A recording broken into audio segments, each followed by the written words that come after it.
stetoskop ya, kemudian sphygmometer, kemudian termometer ya, terus penlight ya, kemudian ini reflektor ya, kemudian nirbeker atau bengkok, kemudian ini ada bagi instrumen kecil berisi sarung tangan bersih ya, lalu ini ada kom berisi kapas sulimat atau kapas cebok ya. Ini boleh disiapkan 1 atau 2, kalau misalnya 1 juga nggak apa-apa, yang penting sudah dikasih aqua bidet 1 NaCl ya, buat tadi vulva hygiene jika diperlukan ya. Tapi kalau misalnya vulvanya bersih, kita nggak usah vulva hygiene. Jadi vulva hygiene ini tadi lebih banyak digunakan pada pasien nifas ya, pasien ibu postpartum. Kemudian ini ada monoaural untuk mendengarkan DJJ secara manual. Lalu ini namanya Doppler ya. Jadi Doppler ini untuk mendengarkan DJJ secara digital. Lalu ini ada jelly ya. Kemudian ya kalau pempis teman-teman di tingkat 1 udah diajarin ya, pempis kayak tutul. Jadi ada tong smakel, ada ini buat telinga juga. Tapi nanti untuk yang seperti itu kita memori aja ya. Kita lebih fokus ke pemeriksaan fisik pada ibu hamilnya. Lalu ini untuk mengukur tinggi badan ya. Lalu ini untuk mengukur lingkar lengan atas lila ya. Kenapa kita perlu mengukur lila atau lingkar lengan atas? Untuk mengetahui status gizi ibu hamil ya. Jadi kalau lingkar lengan atasnya kurang dari 23,5 cm ya, dia beresiko mengalami KEK atau kekurangan energi kronis ya. Jadi pemerintah dari pemerintah standarnya minimal 23,5 cm untuk lingkar lengan atasnya ya. Nanti yang diukurnya tangan yang tidak dominan. Jadi kalau tangan dominannya yang kanan, otomatis ototnya bakal lebih besar ya. Jadi pakainya atau kita ukurnya di lengan yang tidak dominan ya, dan kita ukurnya di tengah-tengah siku dan bahu. Jadi nanti kita ukurnya di sebelah sini ya. Kemudian ya jika diperlukan ada perlak juga ya, barangkali tadi perlu vulva hygiene ya. Kemudian ini, nah ini jangan lupa nih timbangan berat badan. Kenapa kita harus mengukur berat badan ibu hamil? Agar kita bisa mengetahui IMT-nya ya. Jadi ibu hamil yang IMT-nya masuk kategori kurus, kenaikan berat badannya tentu berbeda dengan ibu hamil yang IMT-nya masuk kategori normal atau overweight ya. Dikatakan kurus itu jika IMT-nya kurang dari 18,5 ya, dan dikatakan, nah kalau dia dikatakan kurus berarti selama hamil kenaikan berat badannya harus bisa naik antara 13 sampai 18 kg. Tapi kalau masuk kategori normal sekitar 19 sampai 22 IMT-nya ya, maka kenaikan berat badannya cukup 8 sampai 12 kg. Tapi kalau overweight ya di atas 25 ya, kenaikan berat badannya nggak boleh lebih dari 5 kg ya. Nah, gimana cara menghitung IMT? Ada yang masih ingat? Berat badan dibagi tinggi badan ya. Nah, berat badan misalnya 50 kg. Kemudian tinggi badannya meterin dulu ya. Kalau misalnya tinggi badannya 150, kita ke meterin dulu berarti 1,5. Jadi rumus IMT itu adalah berat badan dibagi tinggi badan dalam kuadrat ya. Dan tadi tinggi badannya itu ke meterin dulu. Contoh misalnya ibu ini beratnya 50 kg, tingginya 150 cm. Berarti kita masukin ke rumus 50 per 1,5 kuadrat. Nah, cara ngitungnya gimana? 1,5 dulu kali 1,5. Sok yang pegang kalkulator HP dihitung 1,5 dikali 1,5 ya. Lalu berapa hasilnya? 2,25. Nah, sekarang 50 dibagi 2,25. 20. Nah, kalau kita udah tahu nih IMT si ibu 20, berarti dia masuk kategori normal. Berarti ibu ini perlu menaikkan berat badan sekitar 8 sampai 12 kg. Nah, itu pentingnya kita mengetahui berat badan dan tinggi badan ibu hamil agar kita bisa memberikan informasi kebutuhan kenaikan berat badannya ya. Kalau nggak tahu, pasien bisa aja misalnya makannya nggak dikontrol ya, sehingga misalnya kenaikan berat badannya sampai 20 kilo lebih ya, sehingga baby giant misalnya ya gitu. Jadi itu ya. Oke, sekarang kita mulai melakukan pemeriksaan fisik pada ibu hamil. Tadi peralatan sudah saya siapkan ya. Tadi ini bisa dilakukan di Poliklinik Kandungan Rumah Sakit atau di Poli KIA Puskesmas ya. Tahapannya seperti tadi, biasanya pasien datang ke Poliklinik Kandungan untuk melakukan pemeriksaan kehamilan. Kita sambut dulu, kita ucapkan salam, kita perkenalkan diri, kemudian membina trust ya. Lalu kita mengkaji biodata pasien, kemudian kita tanya keluhan pasien ya.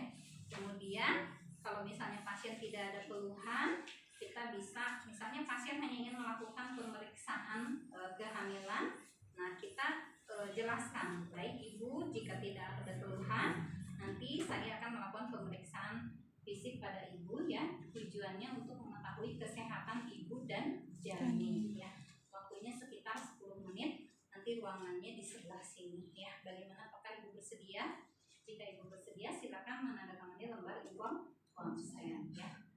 Setelah menandatangani lembar inform konsen, sebelum kita melakukan tindakan, kita tanya dulu ke pasien. Nanti pas ujian praktikum maternitas ini yang melakukan pemeriksaan fisik pada ibu hamil. Nah, sebelum kita lakukan pemeriksaan fisik, kita anjurkan pasien untuk buang air kecil terlebih dahulu, karena nanti kita akan menekan bagian abdomen. Kalau dia lagi kandung kemihnya lagi penuh ya, pada saat kita tekan kan pasti nggak nyaman ya, bisa jadi pipis gitu ya. Makanya kita anjurkan pasien untuk buang air kecil dulu ya. Sambil menunggu pasien buang air kecil, kita persiapkan alat ya. Kemudian kita dekatkan alat. Oke, setelah kita dekatkan alat, tahap selanjutnya kita misalnya pasien masuk nih, habis buang air kecil, lalu kita anjurkan pasien sebelum naik ke tempat pemeriksaan, anjurkan pasien untuk menimbang berat badan dulu ya. Terus kita tanya, ibu berat badan sebelum hamil berapa kilogram ya. Lalu kita ukur tinggi badannya ya. Kita ukur tinggi badannya. Setelah itu tadi kita hitung IMT-nya ya. Oke, setelah kita ukur berat badan dan tinggi badan, kita anjurkan pasien naik ke tempat tidur. Jangan lupa jaga privacy pasien ya. Lalu kita cuci tangan 6 maka seperti tadi. Kemudian kita pakai handscoon. Nah, setelah kita pakai handscoon, anjurkan pasien berbaring, lalu kita lakukan pemeriksaan TTV dulu. TTV-nya preliminary ya, udah pada bisa ya. Tekanan darah, suhu, nadi, dan respirasi ya. Nah, yang beda dengan pemeriksaan fisik pada pasien lain, selain pemeriksaan TTV, adalah ini ya, ada pemeriksaan apa tadi? Lingkar lengan atas atau lilak ya. Kita tanya, ibu tangannya yang paling dominan yang mana gitu ya. Misalnya dia tangan dominannya yang kiri, berarti kita ceknya yang kanan ya. Kanan, kan tangan dominannya yang kiri ya. Lalu tadi di tengah-tengah ya, tengah-tengah antara sikut dan bahu. Lalu kita ukur. Nah, ini lingkar lengan atasnya adalah 26 cm ya. Ini sebenarnya masuk kategori overweight juga ya, tapi masih aman ya, karena dia di atas 23,5 cm ya. Tadi kan standarnya minimal 23,5 cm untuk lingkar lengan atasnya. Kalau kurang dari 23,5 cm, kemungkinan dia berisiko mengalami kekurangan energi kronis ya. Oke. Nah, setelah itu kita lakukan pemeriksaan head to toe dulu ya. Jadi yang pertama, yang paling penting pada ibu hamil adalah cek konjungtivanya ya. Jadi konjungtiva itu normalnya warnanya merah muda atau pink ya. Kalau pucet berarti dia kemungkinan HB-nya rendah atau mengalami anemia ya. Kalau pada kepala itu sama seperti pasien pada umumnya ya. Jadi kita lakukan sekali ya dengan cara seperti ini. Jadi kita udah ngeraba kepalanya itu simetris atau tidak ya, bisa ada yang peyang gitu ya. Kemudian itu sambil kita ambil rambutnya ya, rontok tidak, warna rambutnya bagaimana, hitam tidak, kebersihan kulit kepalanya bagaimana, itu cukup sekali aja, nggak usah di gini-gini terus ya. Jadi cukup satu kali pelan-pelan kita cek semuanya ya. Kemudian tadi telinga misalnya simetris tidak, ada kotoran tidak ya. Kemudian di bagian hidung kita tekan ya, ada nyeri, tekan tidak. Kemudian yang penting lagi pada ibu hamil selain konjungtiva adalah mukosa bibir ya, mukosa bibirnya kering atau tidak ya. Lalu kebersihan mulut, gigi dan lain sebagainya itu sama seperti pada pasien secara umumnya ya. Lalu ada pembesaran kelenjar tiroid atau tidak ya, anjurkan pasien untuk menelan. Kemudian ya kalau mau tadi lebih lengkap lagi pakai pen light untuk ngecek refleks pupil ya. Kalau pupil kena cahaya dia akan mengecil. Oke, nah kalau sudah di bagian kepala sampai leher, tahap selanjutnya kita lakukan pemeriksaan ke bagian dada ya. Nah untuk pemeriksaan fisik itu kan kita mulai dari inspeksi ya. Inspeksi itu berarti dilihat, kemudian auskultasi itu didengar, kemudian palpasi dan perkusi. Oke. Nah yang pertama kita inspeksi dulu, lihat payudara kiri simetris, kiri kanan simetris atau tidak ya. Jadi nanti pas ujian yang saya nilai adalah inspeksi payudara kiri kanan simetris atau tidak, puting susu menonjol ya. Kemudian areola tuh ini ya yang di bawah puting. Misalnya areola warnanya coklat kehitaman atau hiperpigmentasi, belum tampak pengeluaran kolostrum gitu, disampaikan seperti itu ya. Nanti kalau di rumah sakit ya sesuai kondisi pasien ya. Kalau sesuai Phantom kan payudara kiri kanan simetris, puting menonjol keluar, areola coklat kehitaman ya, belum ada kolostrum. Lalu selanjutnya yang bisa kita periksa di bagian dada ada apa saja? Jantung di kiri ya, di ICS berapa? Di ICS berapa? Ayo semester 1 pasti udah diajarin.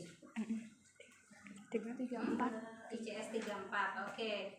Suara normalnya duduk. Oke. Kemudian paru-paru di dada kiri dan kanan. Di ICS berapa? ICS 5. Oke. Suara normal paru-paru? Kita anjurkan pasiennya tarik nafas panjang ya. Suara normalnya reguler. Suara angin bersih. Kalau ada suara tambahan berarti ada sonor ya, kemudian crackles macam-macam ya, wheezing ya. Oke. Nah setelah itu kita palpasi seperti ini. Jadi memutar seperti ini ya, untuk mengecek ada benjolan atau tidak ya. Kiri kanan ada benjolan atau tidak. Kalau ada benjolan, teman-teman wajib tanya ke pasien, ibu benjolan ini sudah ada sejak kapan? Apakah semakin hari semakin membesar? Apakah terasa nyeri ya? Kalau misalnya terasa nyeri dan semakin membesar, nanti kita anjurkan untuk melakukan pemeriksaan lebih lanjut ya, karena khawatirnya tumor ganas begitu ya. Kalau ada benjolan udah jelas ada tumor, tapi kita harus periksa apakah tumor itu jinak atau ganas ya. Oke, setelah itu ya bila perlu perkusi silahkan ya. Kalau tadi hasil auskultasinya misalnya bagus, nggak apa-apa, nggak usah perkusi. Oke, tahap selanjutnya ibu permisi, saya akan membuka bagian abdomen atau perutnya ya, atau bajunya. Izin dulu untuk membuka baju pasien. Nah ini udah kempes lagi nih, tadinya udah rasakan, jangan cuma dilakukan pemeriksaan. Oke, yang pertama inspeksi. Nah, yang khas pada ibu hamil sudah saya jelaskan ya di anatomi fisiologi pada kehamilan, bahwa pada bagian abdomen ibu hamil biasanya nanti kita temukan apa di sini, garis apa? Garis kehamilan atau linea gravidarum. Nggak tahu teman ini linea gravidarum ya, warnanya coklat kehitaman. Biasanya dari simfisis pubis, dari tulang simfisis pubis sampai ke processus hypoideus di sini. Jadi coklat kehitaman. Kemudian lihat ada stretch mark atau tidak. Jadi nanti pas ujian teman-teman sampaikan inspeksi, tampak garis kehamilan atau linea gravidarum, kemudian tampak ada stretch mark, kemudian bentuknya misalnya lonjong. Ya. Oke, setelah itu kita lakukan, kalau di bagian abdomen kita bisa ngecek apa? Bising usus. Ya, oke, bising usus di mana? Kanan. Di kuadran, bisa di 4 kuadran ya. Jadi bisa di kuadran kiri kanan atas, bisa juga di kuadran kiri dan kanan bawah ya. Berapa normalnya bising usus? Kemarin berapa? Nah, baru di semester 1 ya. Oke, 6 sampai 12 kali per menit ya. Oke, setelah kita mendengarkan bising usus, kita lakukan pemeriksaan Leopold untuk mengetahui letak posisi janin. Ada Leopold 1, 2, 3, dan 4 ya. Ada yang mencatat tidak waktu saya menjelaskan tentang pentis pada ibu hamil? Leopold 1 tujuannya untuk apa? Mengukur tinggi fundus uteri. Untuk mengetahui letak fundus uteri ya. Kenapa kita harus mengetahui letak fundus uteri? Agar bisa menghitung usia kehamilan. Yang mencatat itu tahu yang penting harus dicatat ya. Jadi Leopold nanti pas ujian teman-teman sampaikan ya. Jadi Leopold 1 tujuannya untuk mengukur tinggi fundus uteri. Sebelum kita ukur, nih kita ketengahin dulu janinnya. Karena kadang ada janin yang nyengsol gitu ya, ada di sini. Jadi kita ketengahin dulu posisi janinnya. Nah, terus kita raba fundusnya. Fundus uteri itu rahim paling atas ya. Lalu kita ambil medline. Nah, medline ini ada yang kecil angkanya, ada yang besar. Nah, kita pakainya yang kecil. Nolnya kita simpan di atas simfisis pubis dan kita ukur sampai fundus uteri atau bagian rahim paling atas. Oke. Nah, terus lihat. Ini ada 30 ya. 30. Berarti kita sudah mengetahui TFU-nya atau tinggi fundus uterinya 30 cm. Kalau kita mau tahu usia kehamilannya berapa minggu, berarti TFU dikali 8 dibagi 7 ya. 30 kali 8 dibagi 7 ya, sekitar 33 sampai 34 minggu. Kalau misalnya mau tahu berapa bulan, berarti TFU dikali 2 dibagi 7 ya, sekitar 8,5 bulanan ya. Oke, nah nanti di askepnya teman-teman tulis Leopold 1.2 TFU 30 cm usia kehamilan misalnya 34 minggu misalnya gitu ya. Oke, sekarang kita lanjut Leopold 2. Tujuannya untuk apa? Leopold 2 mengetahui letak punggung janin. Ya, untuk mengetahui letak punggung janin. Ya. Jadi Leopold 1, 2, dan 3 kita menghadapnya ke kepala pasien. Kalau Leopold 4 kita menghadapnya ke kaki pasien. Ya. Nah, tadi Leopold 2 tujuannya untuk mengetahui letak punggung janin. Tangan kiri menahan di sini, tangan kanan meraba. Nah, di tangan kanan saya ini teraba ada yang memanjang ya dan agak melengkung. Ini kemungkinan punggung janin ya. Sekarang gantian untuk memastikan ini menahan, yang ini meraba. Oke, di sini teraba ada bulatan kecil. Ini kemungkinan ekstremitas janin ya. Nah, nanti di hasil askepnya Leopold 2.2 Puki. Puki itu artinya punggung janin ada di sisi kiri abdomen ibu. Jadi yang kita lihat adalah posisi ibunya. Ini kan sisi kiri ibu, berarti Puki. Kalau punggung janinnya ada di sini, berarti Puka ya. Barangkali nanti teman-teman pas lagi praktek di maternitas bidannya bilang Puki, berarti punggung janinnya ada di sisi kiri abdomen. Oke. Kalau misalnya Puka, berarti punggung janinnya ada di sisi kanan ibu ya. Oke, sekarang Leopold 3 tujuannya untuk apa? Mengetahui apa yang ada di bagian bawah. Untuk mengetahui apa yang ada di bagian Bawah. presentasi bawah ya. Apakah kepala atau bokong? Caranya, tangan kiri menahan di atas fundus uteri, tangan kanan posisikan seperti mangkok di atas simfisis pubis. Nah, di tangan kanan saya ini teraba bulat keras melenting. Ini kemungkinan adalah kepala janin ya. Jadi nanti di askepnya Leopold 3.2 preskop, presentasi kepala. Kalau teman-teman dengar nanti di rumah sakit bidannya bilang preskop berarti presentasi kepala, artinya kepala janin ada di bawah.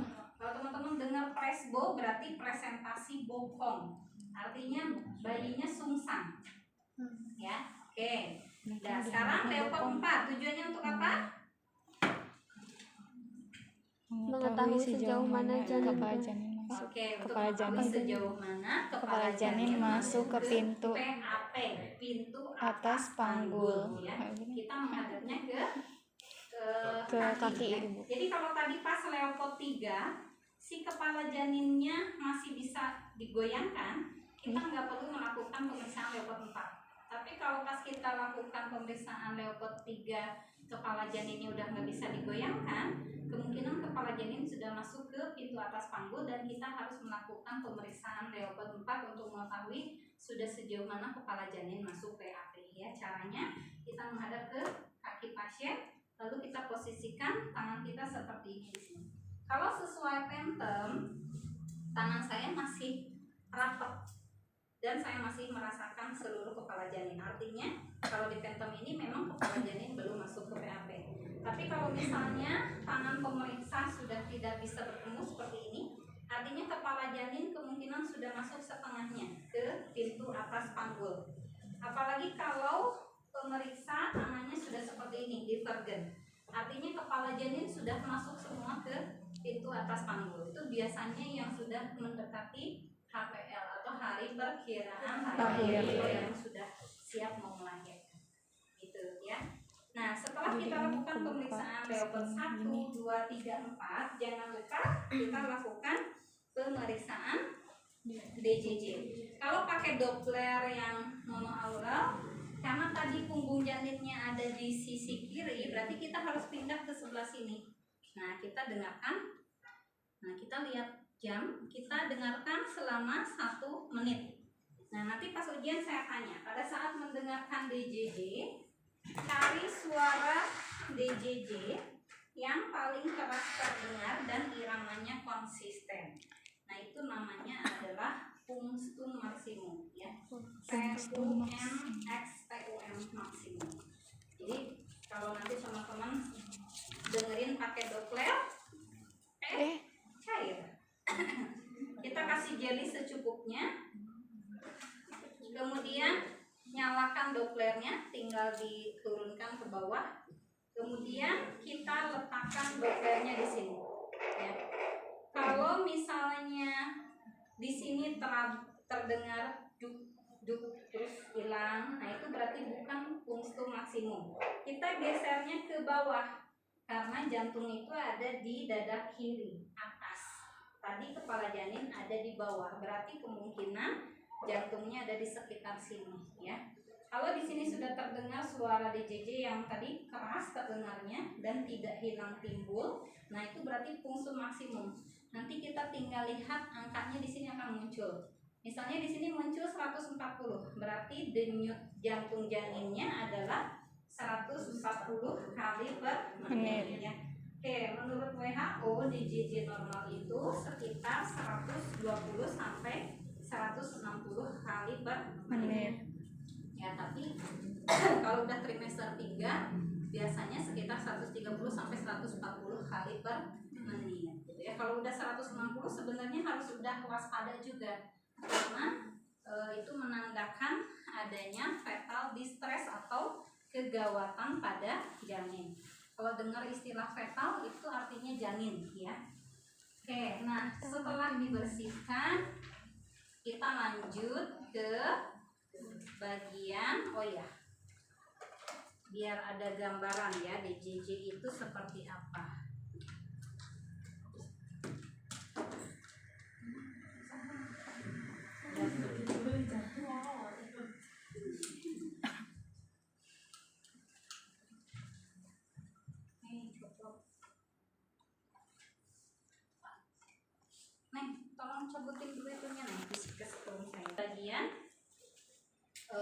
vulva ya atau vagina.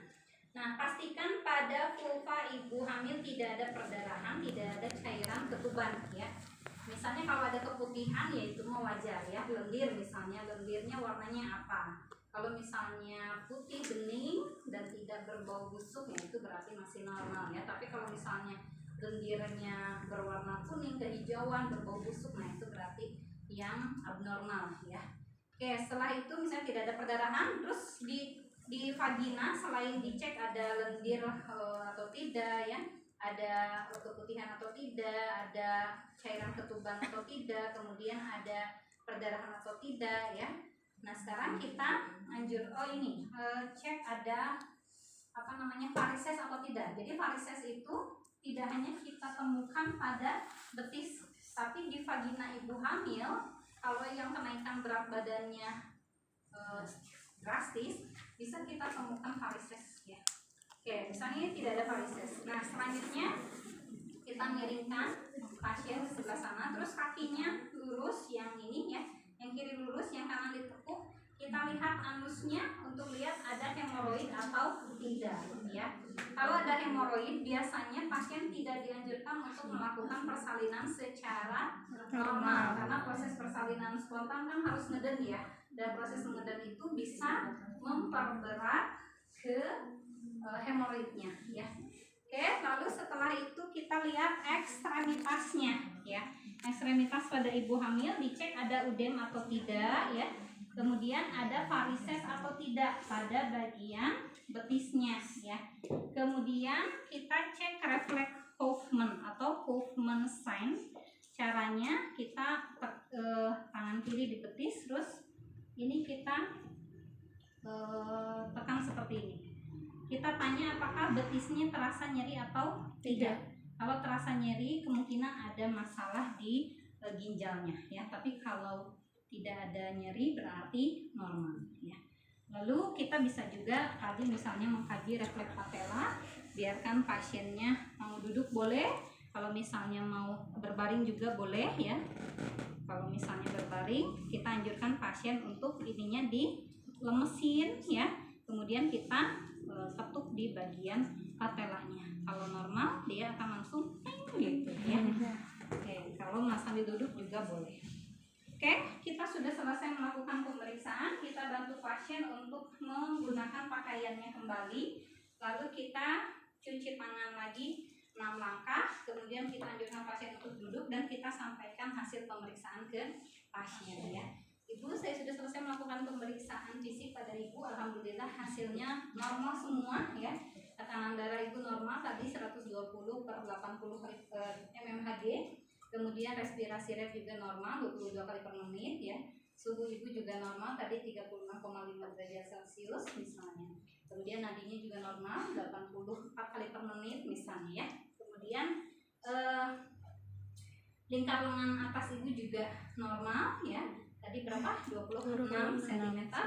Kemudian letak janin juga bagus, kepalanya tadi sudah di bawah jadi tidak sungsang ya. Lalu denyut jantung janinnya juga bagus, normal tadi 140 kali per menit ya. Kemudian tidak ada pengeluaran cairan ketuban dan tidak ada perdarahan juga. Alhamdulillah secara umum hasilnya bagus memang. Bagaimana perasaan ibu sekarang setelah saya lakukan pemeriksaan dan ibu sudah mengetahui hasilnya? Misalnya pasien mengatakan lega ya karena hasilnya bagus semua. Adakah yang ingin ibu tanyakan? Silakan gitu ya. Kalau tidak ada, pasien pamit. Terakhir kita dokumentasi ya. Jangan lupa dokumentasikan identitas pasien, jenis pemeriksaan, hasil pemeriksaan, kemudian waktu dan tanggal pemeriksaan ya, kemudian nama dan para perawat ya. Jangan lupa tadi juga sampaikan IMT-nya pasien tadi 22, berapa? 22 masuk kategori normal ya. Jadi itu selama kehamilan ini ibu kenaikan berat badannya boleh sampai sekitar 8-13 kg ya, karena IMT-nya normal. Nanti jadi dicek kalau bisa tiap minggu ditimbang berat badannya ya. Jadi normalnya sekitar 0,5 kilogram per minggu ya. Ada juga yang 0,5 kilogram per hari ya.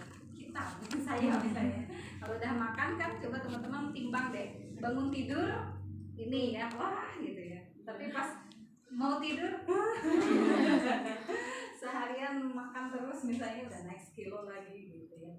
Oke, ada yang ingin ditanyakan dulu terkait dengan pemeriksaan